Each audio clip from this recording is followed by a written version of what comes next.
I'd like to welcome you to our discussion this afternoon. We're going to go over some performance indicators that matter to residents.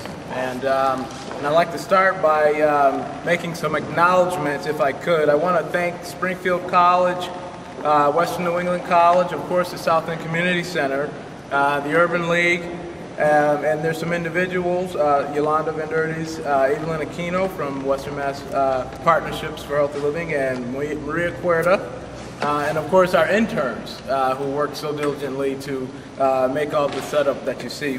Jesse Anderson, who's in front operating our camera here. Siobhan, is she here? Siobhan, she's on her way. She's not here. Andrea Shepard and Keith Wine. So they're working diligently to make this flow properly so we can enjoy our afternoon. Additionally, we have an advisory board here that helps us tremendously. And if you bear with me, I want to go down the list because it's important that people are recognized for the input that they've provided for the Institute. Nicole, if you're here, if you could just raise your hand and let people know. Nicole Blaze with Holyoke Chicopee Head Start. Maria Cuerda with Western Mass Legal Services, and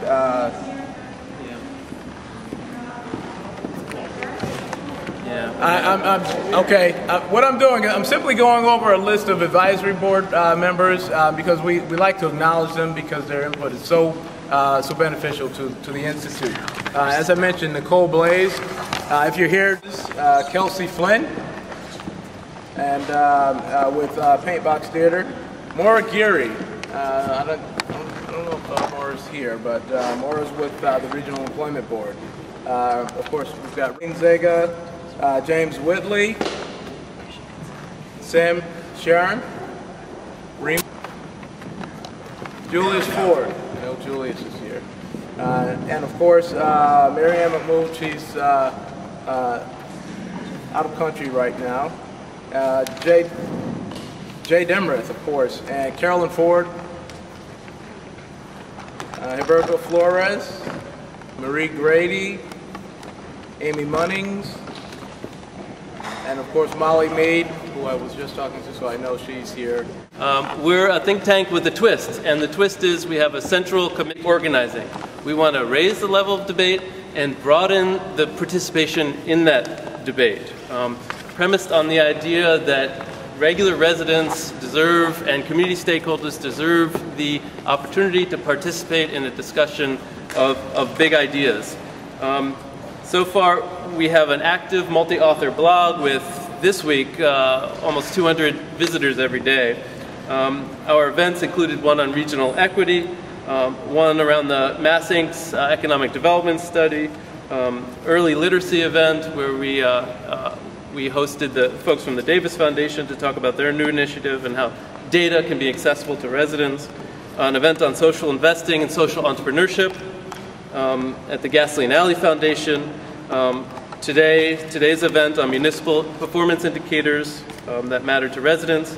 Next month, we're planning an urban agriculture and food systems event at our offices where we'll be showing off the great work that Gardening in the Community did, creating a little urban agriculture demonstration project right in our own offices. I hope you'll come for that. And then in September, we're planning an alternative media and democracy event where we're going to start incorporating new media and the incredibly rich ethnic media in this region in a discussion about how to increase democratic participation, perfectly timed with the return of ward representation and an election season, to really see if we can boost voter participation and public engagement in a way that the city hasn't seen in years and years. So we've been really busy, and that has led some people to ask, where are they getting their money from? So one of our most recent posts we put on our blog is called, Where We Get Our Money From. And the first answer is nowhere. We've put in an incredible amount of hard work to try to make this happen with the organizing committee you heard about.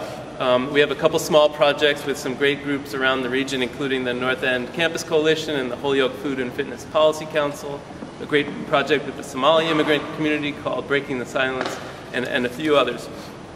But we're very much focused on finding that core funding that will help us to provide technical assistance and capacity building and aggregate some needed services for all kinds of great community groups around the region.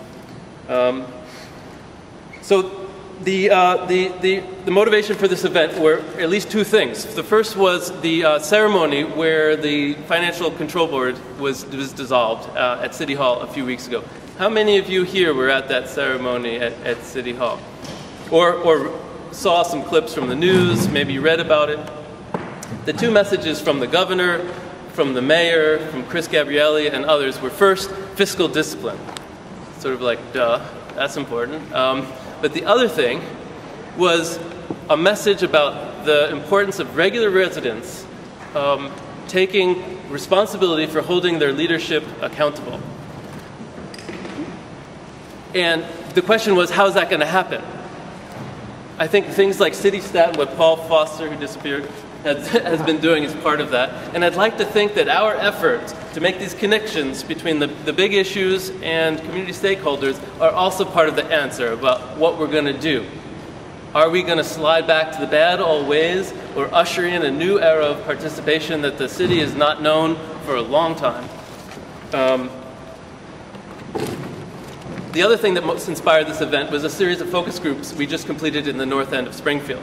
And in addition to residents talking about how much they need a grocery store with fresh, affordable food in walkable, the second highest priority seemed to be accountability, transparency, inclusion in decision making. Ada, you were there. You heard those perspectives, and we're hoping that this is the beginning of a process. I've seen some interest in public input from Paul Foster and other leaders in the city that I've not seen, and there's that latent desire for traditionally underrepresented groups to have their voices heard and to get their priorities on the agenda for the city. And it seems like a perfect historic moment that we can take advantage of, and the potential is quite awesome.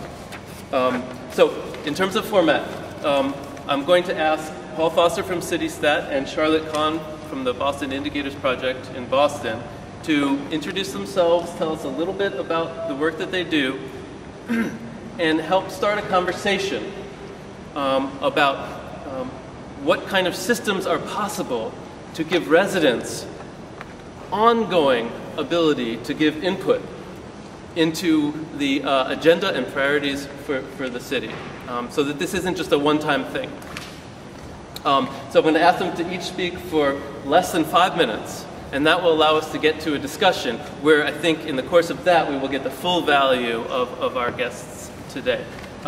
So without any more delays, we'll get to that, and then at the end, make sure you don't leave without a wrap. So thank you for being here. Any other questions about what the heck is going on, what the Springfield Institute is, what the format is today? Okay, well, obviously we're around. And like Trevis said, within 24 hours there'll be a video of this online for anyone who that couldn't be here today. So, Charlotte and Paul, thank you very much for being here.